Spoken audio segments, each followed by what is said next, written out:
All right, so let's get started. It looks like most people are having problems on where to start. All right, and so I want to break this down. I want to go back to the hydrate mechanism that we've been focusing on for the past couple of lectures. All right, and what I did here in drawing the hydrate or the hydration scheme of an aldehyde, right? I've tried to show you where the electrons and where the atoms end up in the product. Right, so you can see a red bond between this carbon and the oxygen. The oxygen and the hydrogen are red, indicating that they come from water, right? And then these electrons in this bond are donated by the water, by the pair of electrons on oxygen, right? Likewise, we have another OH group. The oxygen of that other OH group comes from the aldehyde, right? And then the electrons going to the hydrogen or to the proton also come from the aldehyde, but the proton itself comes from water. Right, so this allows you to see how this hydrate molecule was assembled. All right? When we think about the mechanism of this reaction, right, one of the mechanisms that we can draw shows the addition of the water to the carbonyl carbon and breaking of the carbon-oxygen pi bond. Why does this make sense? Why does this step occur? Right, we need to rationalize how we get to the product, but if we mix these two things, this is what's going to happen. Well, if you do those two things, we move a pair of electrons to the oxygen, that becomes a negative. Okay. It has a negative charge, and you would create a positive charge on your carbon. Okay. So your other oxygen would want to attach there as opposed to anywhere else. Okay. So you're saying that we could draw a resonance structure of this molecule that looks like that. Yes. Okay. Why can we draw this resonance structure?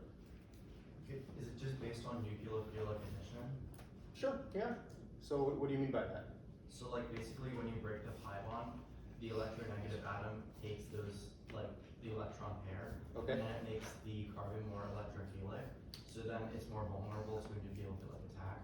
Good, okay, so remember, this is a resonance structure, so this is not a discrete structure, right? The molecule isn't this, right? It's not this, it's a weighted average of the two, but it probably looks more like the carbonyl, right? So the relationship between these two, this is not a reaction step. All we're doing is breaking the pi bond, shifting the electrons up to oxygen, and showing a charge-separated resonance structure, right? But this illustrates the reactivity of the carbonyl. When we think about the carbonyl bond, right? That bond is going to be polarized towards oxygen. Oxygen partial negative charge, carbon partial positive charge, right? And this describes the reactivity of all carbonyls. All carbonyls are going to have that same electron distribution, right? They will all be electrophilic at carbon, right? All be nucleophilic or basic at oxygen. And so when these two molecules react with each other, they're going to react in a predictable way, right? We have the partial negative oxygen of water adding to the partial positive carbon of the carbonyl, right? We're not doing this because we have to draw something in the end, right? We're doing this because this is actually how the molecules react, right? And they react in a predictable and a rational way, with the negative part of one molecule or electron dense part of one molecule interacting with the electron poor part of another molecule. All right, questions about that? Everybody understands how we're getting to that conclusion, yeah? All right, so when we look at, so this is water and an aldehyde. When we look at these two molecules, right, we have an alcohol and an aldehyde. How are those going to react with one another? Yeah? React the same way where your oxygen on the aldehyde is slightly negative, Mhm. and the carbon is slightly positive. Good. And the oxygen of the alcohol is slightly negative, so the negative is going to be attracted to that positive carbon. Good. Right, so we would expect them to react in the same way. The negative part of one molecule or electron dense part of one molecule is going to be added to the electron poor part of another molecule. Right? So we can even break this down further. And when we look at water, water is just a hydroxy group, right, or a hydroxyl group with a hydrogen attached. An alcohol is a hydroxyl group with a carbon attached, right? So hydroxyl groups should behave in approximately the same fashion depending upon what functional group they're attached to. But water and alcohol are going to react in much the same way, right? It's a nucleophilic oxygen in water, just like it's a nucleophilic oxygen in alcohol. Right, so let's draw the product of this step.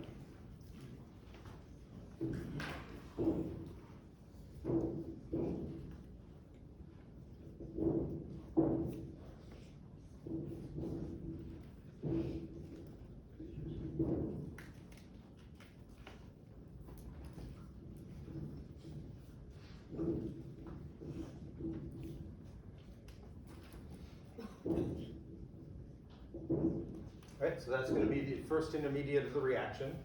Okay, you can see it looks just the same as what we would expect in a hydrate, right? We're just using an alcohol rather than water.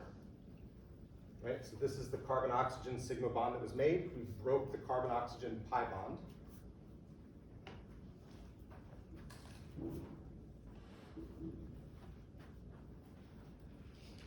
Right, and then to get to the end, what do we have to do?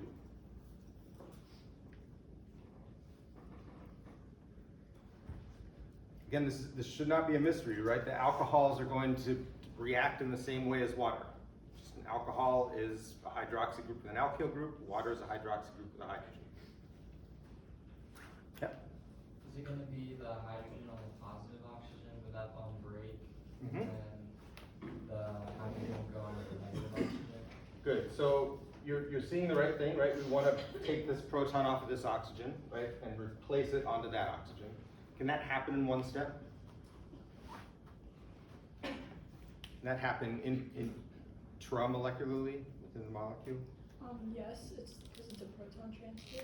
It's a proton transfer, but remember we have to make sure that the orbitals can overlap, right? So in order to break this OH bond, we need to interact with the sigma antibonding orbital, right? And we're using the sp3 non-bonding orbitals on oxygen, right? And so in order for this proton to be transferred, any base is going to have to come in from this direction. Right? Can that happen here? No. No. Right? So there's not enough space. This is one of these 4-atom transition states, right? That can't happen within the molecule. And so in this case, we need a molecule of the alcohol to come by, pick up the proton.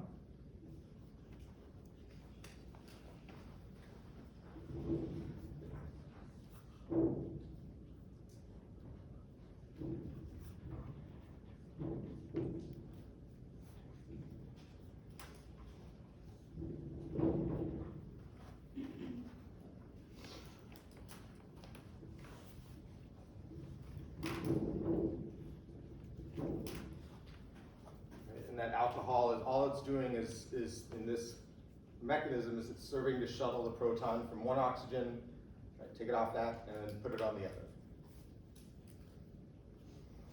Right, so here's our product intermediate.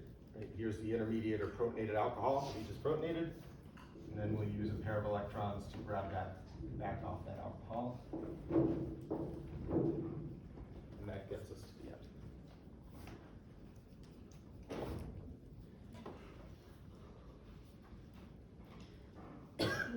Questions about this?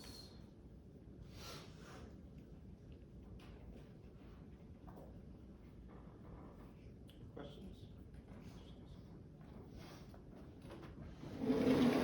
Okay, so this takes us, you're learning a couple new functional groups today. One of them is called a hemiacetal, right? I've circled the important atoms that are in that hemiacetal that you have to be able to recognize, right? So this is like the hydrate, not in your functional group sheet, but one that you have to be able to remember and recognize. Right? You can see attached to the central carbon, so this is the carbon of the hemiacetal.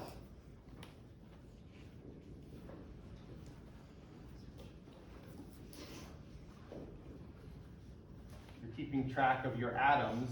This was the carbon that was the carbonyl carbon in the alkyne. Right? So the hemiacetal carbon was the carbonyl carbon, right? You can see in the beginning, this carbon has 2 bonds to oxygen, 1 bond to carbon, and 1 bond to hydrogen. In the end, right, we're not changing that, still 2 bonds to oxygen, 1 bond to carbon, and 1 bond to hydrogen. All right, what defines this or makes it different from the aldehyde is that we have 2 sigma bonds to oxygen, right? And then our sigma bond to hydrogen or our sigma bond to carbon. And then you can see the 2 oxygen groups that are on there. One is a hydroxy group and the other is an alkoxy group. Right? So attached to that hemiacetal carbon, we need a carbon, right, an alkyl group, a hydrogen, a hydroxy group, and an alkoxy group. And those 4 things around a central carbon, that's what defines hemiacetal.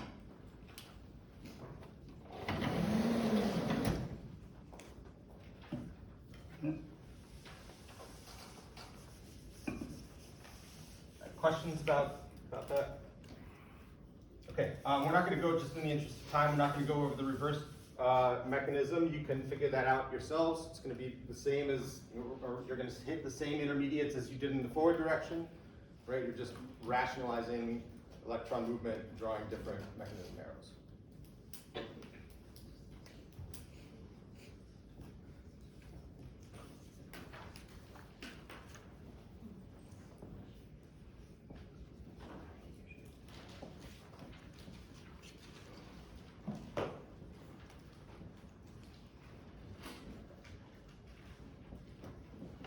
Okay, let's go back to the hydrate and let's talk about reaction catalysis.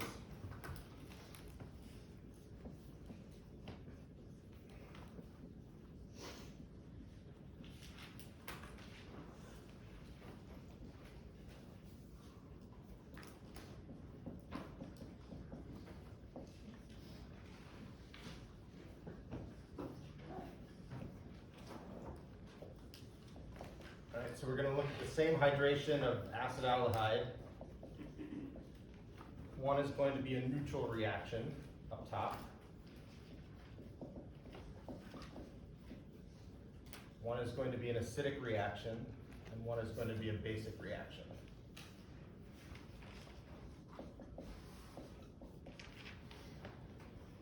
Right, you can see in all of these reactions, we're forming the same product, right? So all of these reactions reflect the hydration, right? It's just that the bottom 2 reactions are catalyzed. So this is acid catalyzed.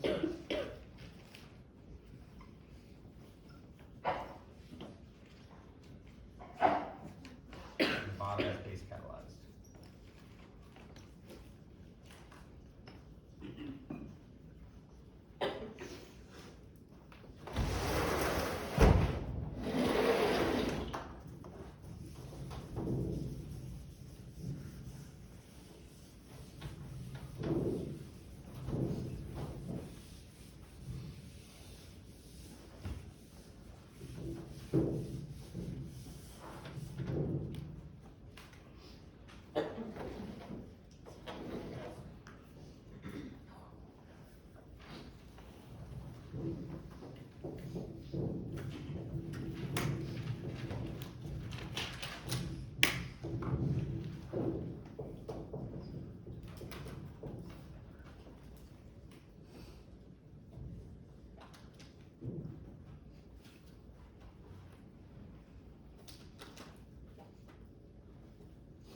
Okay.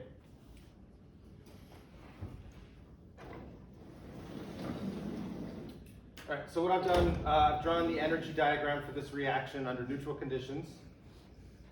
All right, with acetaldehyde, if you remember the equilibrium of hydration with acetaldehyde, it's going to be around 1. So there should be an equal number of reactants to products, right? And the KEQ of the reaction will be 1, right?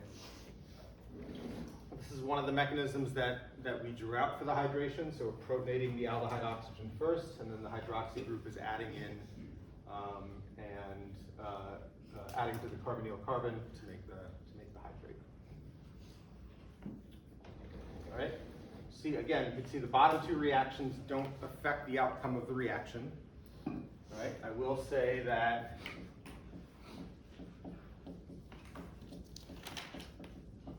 bottom two reactions are going to differ in the reaction rate, or differ from the top reaction in terms of the reaction rate.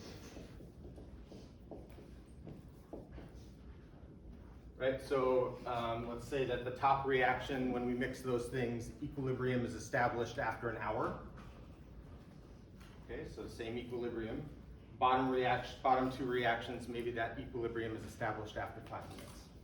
Okay, so when we're talking about the reaction rate, the equilibrium is not affected, right? We're still forming the same number of reactants to products. We're just increasing the rate, right? Increasing the frequency of reactions per minute so that the actual equilibrium is established faster. All right, we want to kind of figure out why that is. Okay, so everybody's studied catalysts at some point in biology or chemistry. You've heard about them. All right, what definition do you get for a catalyst usually? They usually do not chemically involve in the reaction, Okay, but help it faster. good. So one thing that we talked about, I think in lab, was that we said that catalysts are not incorporated into the products, right? So they're involved in the reaction, they participate in the reaction, but they're not incorporated into the products, right? They're there at the beginning. The exact same catalysts are there as they were at the beginning at the end of the reaction, unchanged, right? What else do you know about catalysts?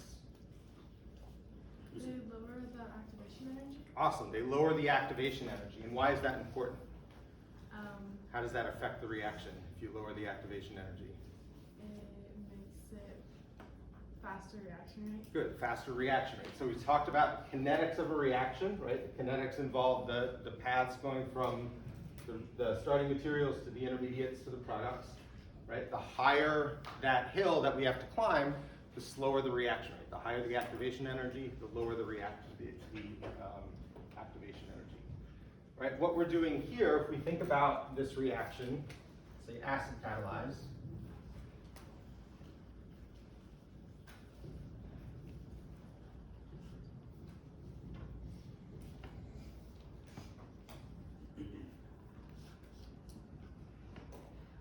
right? Say we're using hydrogen chloride as an acid. Okay, when we have hydrogen chloride in there, how are these three molecules going to react now?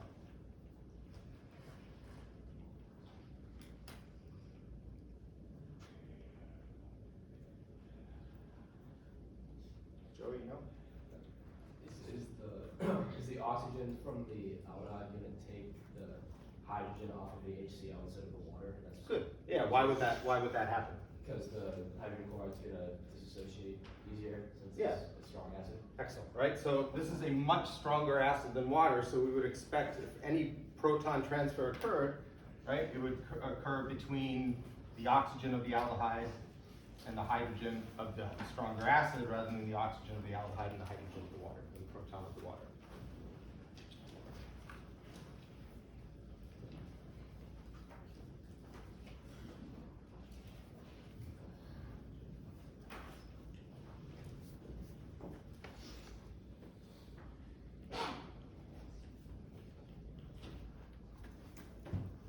All right, second step of this mechanism.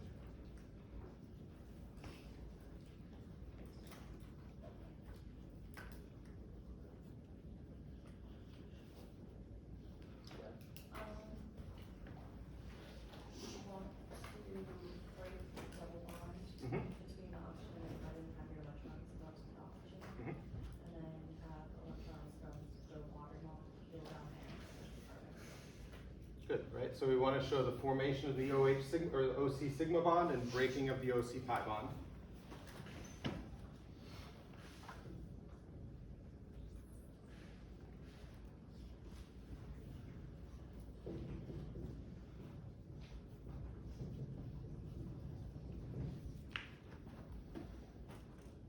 All right, last step.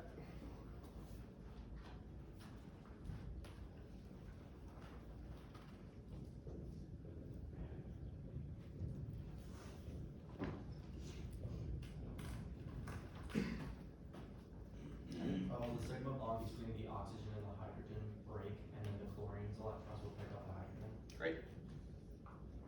what did we just redo? What did we just do in that step to the catalyst, Landon? Well, basically the chlorine was just made available to kind of like find any to stabilize any charges that are there. But basically we just did like hydration. Good. And we basically just did hydration, right? You can see why we would call this a catalyst, why the HCl is a catalyst, right? So the HCl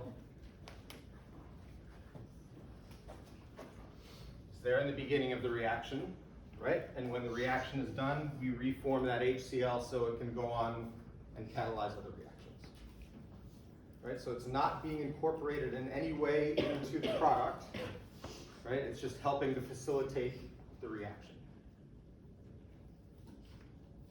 Yeah. So why wouldn't the chlorine anion end up bonding in the second step to the carbon? Because oxygen in this case is just going to be a better nucleophile. There's probably going to be a lot more of it. So that's the other thing about a catalyst, right? When we do this, right, theoretically we can have 1 million molecules of our aldehyde, 1 million molecules of water, and 1 molecule of the HCl, right? Because whenever we use it, we get it back.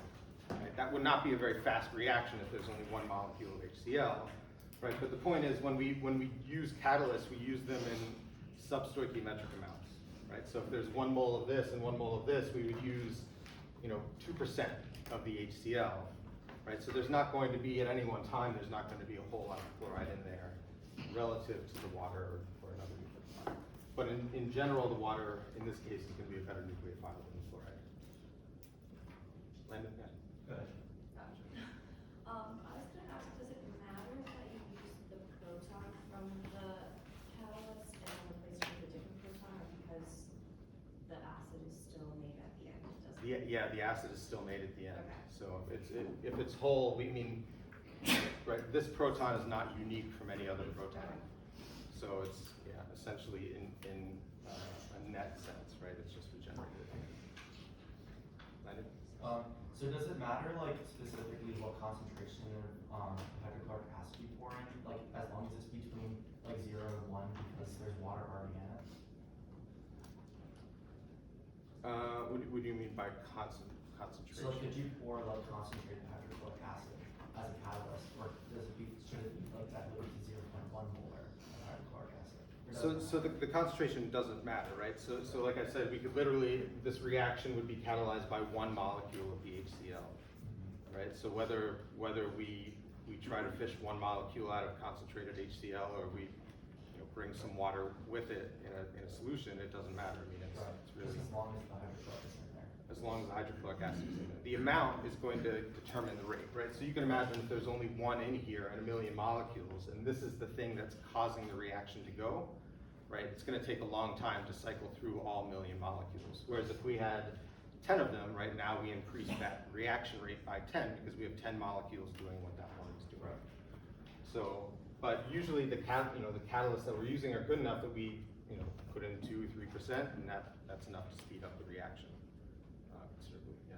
So how does it make the reaction faster? Because we know that the second step is redetermined step. Yeah. So this is a really good point. So the question is, how does it make the reaction faster?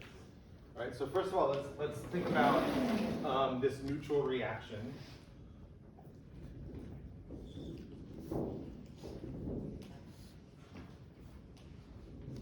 And realize a couple of things about this neutral reaction.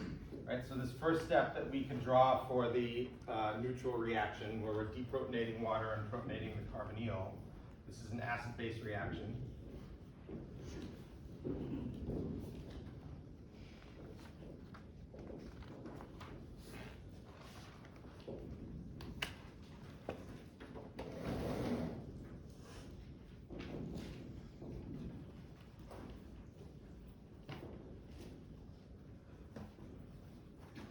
Right? The acid that we're starting with has a pK of 14, right? And the conjugate acid that we're ending with has a pK of -7. So the KEQ of this is going to be 1 times 10 to the -21. Right? Not a very favorable equilibrium. And so at any one time, even though this is not kinetically not a very difficult reaction to achieve, right? This deprotonation can happen really quickly. right? The energy difference between the starting materials and the products is going to be very, very big, right? So at any one time, we're only gonna make a tiny, tiny, tiny, tiny amount of this, right? If any at all. Okay? So when we're thinking about, here, right? When we're thinking about nucleophilic addition,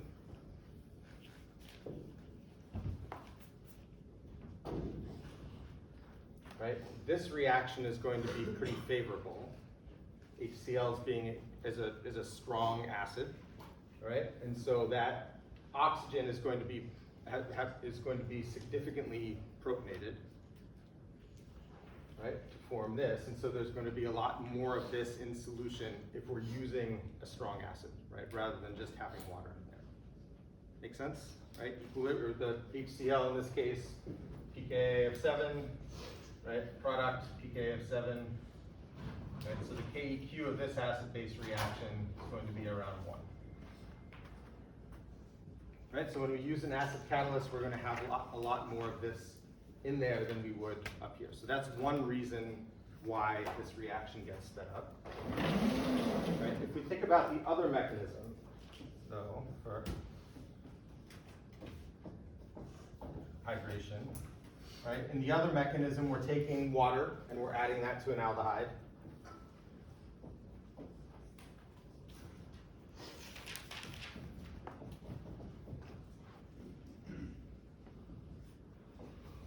Right? And we're making this intermediate. Okay, in this reaction,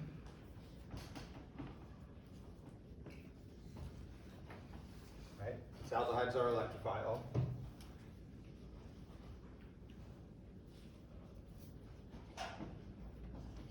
Right? And that water is a nucleophile.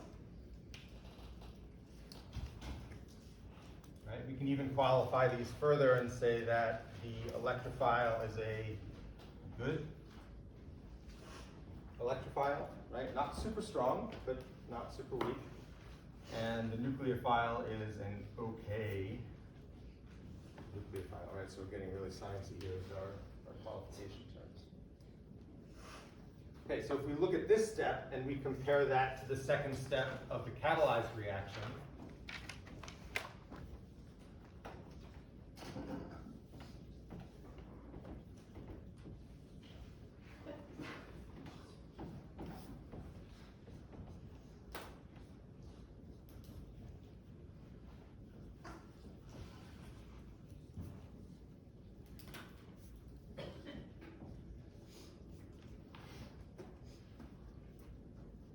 right? Again, we have a nucleophile and electrophile.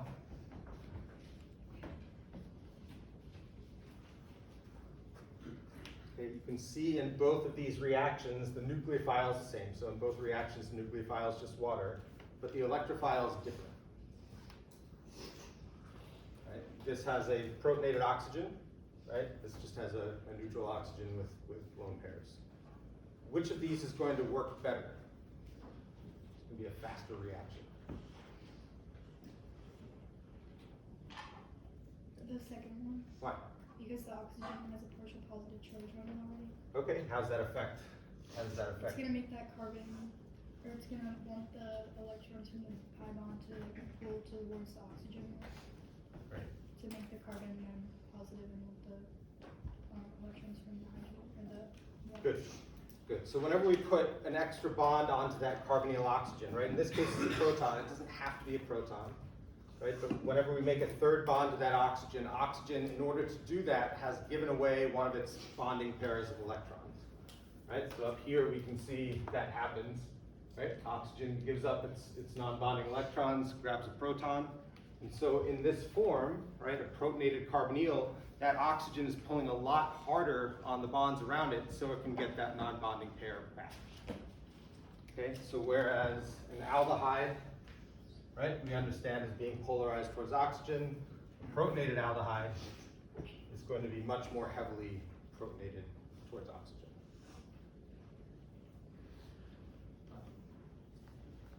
This is kind of the same question I already asked, but I don't really understand why the O is still a better electrophile than the nucleophile in the So again, it has to do with the concentration of those two things in there, right? So in order for anything to bond to this carbon here, right, there has to be an interaction between those two things. There's going to be a lot more water in the reaction, a lot less chloride in the reaction. So just in terms of probability, water will be a more abundant nucleophile. In terms of reactivity, it's not really something we're going to get into right now, but this is going to be, in this case, better at adding to the carbonyl carbon, right, than the chloride. The chloride's going to act somewhat more as a base. The water will act somewhat more as a nucleophile in this reaction. Right. I mean, the other thing is we're also trying to justify how we get to the hydrate. Right. So it's not to say that the chloride won't add, but once it adds, it's going to come off really quickly. Okay. So that can happen where the chloride acts as a nucleophile, but it doesn't show us how we get to the hydrate, right? And it's not going to form a stable intermediate if it does add. So. Other questions? Rachel? So at the bottom, Yeah. are you comparing the first step without a catalyst and then a first step with the catalyst there? Yes. Okay. Yep. Yeah. So this is going to be the first step without the catalyst, right? We just have the good electrophile and the okay nucleophile. Here we have a much hotter electrophile. Right? The nucleophile is still okay, but because we have a really reactive electrophile, those things are going to react much more quickly. Okay. Yep. So when we think about how this affects the reaction, one thing that I like to say is that catalysts don't really lower the activation energy, right? But they put our starting materials at a higher energy to begin with, right? If we have an acid in there, we're no longer starting from down here, but now we're starting from up there, right? So from our perspective, the activation energy is lower, but just because we're starting at a higher energy point, right? That acid, what it's doing, or the base, what it's doing is it's forming much more reactive compounds, right? And so this activation energy can be achieved a little more easily, right? At a higher, or at a faster reaction rate. Okay, questions about that? So, Joey? Yeah. Does that mean that the fact that we always say that it lowers the activation energy is a lie? It's what? Does that mean it's kind of a lie that it lowers the activation energy?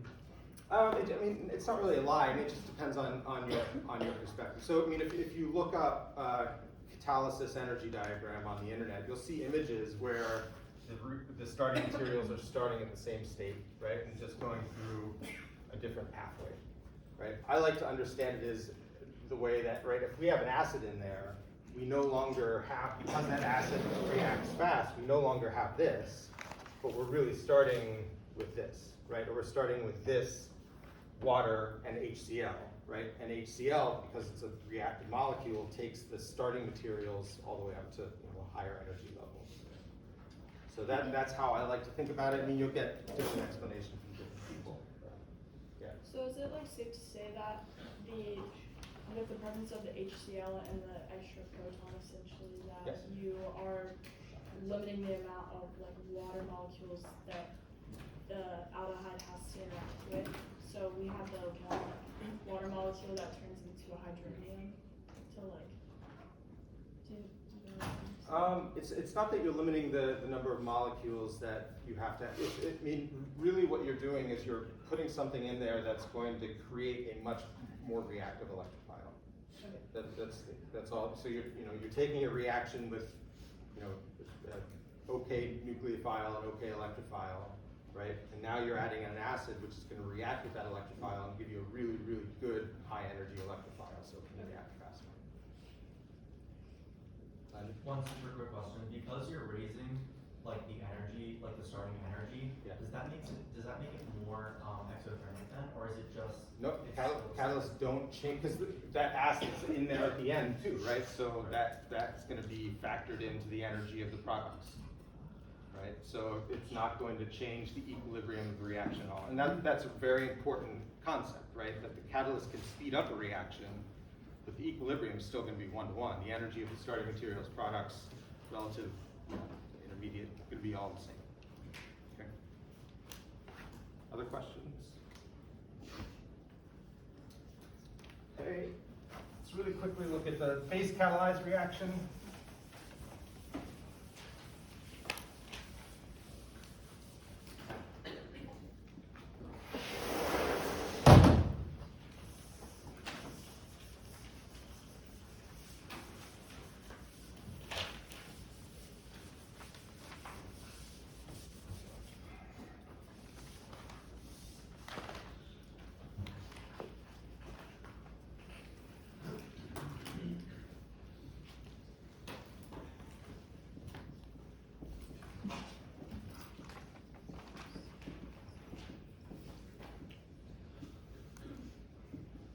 Right, so say we have sodium hydroxide in the reaction in addition to the water.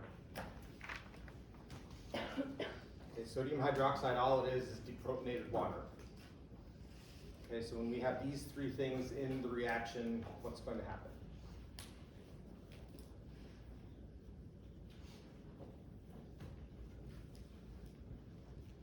I mean, it's pretty similar to the acid one. So like basically what you're doing is like you're changing, like if you were to literally the exact same thing, it's just with hydroxide with the sodium. Okay, so what arrows would we draw?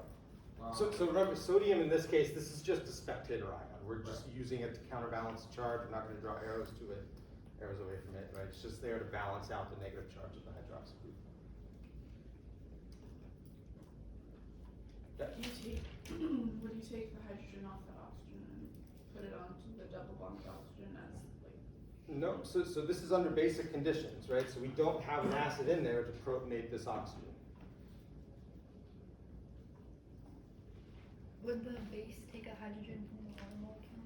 So that can happen, and that will happen, right? So we can show this oxygen grab a proton from water, but that's just going to create OH and H2O again.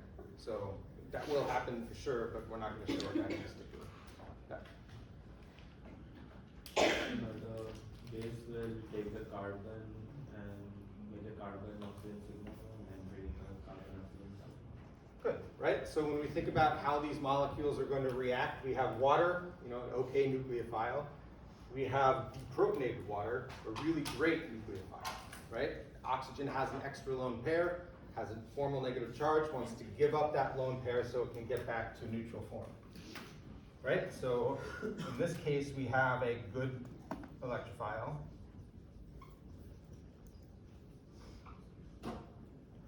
But a great nucleophile.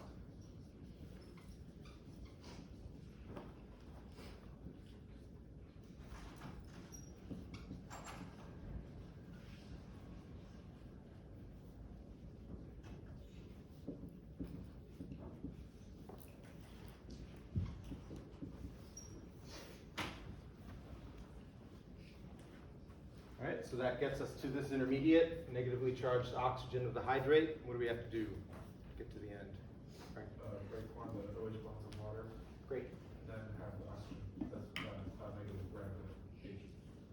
Good, right? So we're going to just use water as an acid, deprotonate that water.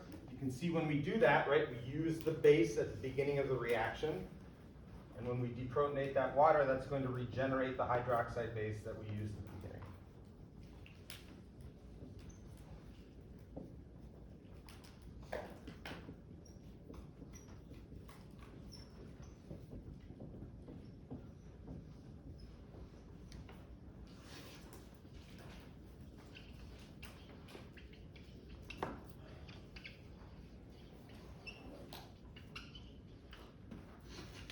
Okay, so again, right, in theory, when we do this reaction, we need one molecule of that hydroxide in order to catalyze the reaction. We have it in the beginning. Once the reaction is over, we've regenerated it at the end, so we can go on and help other molecules react.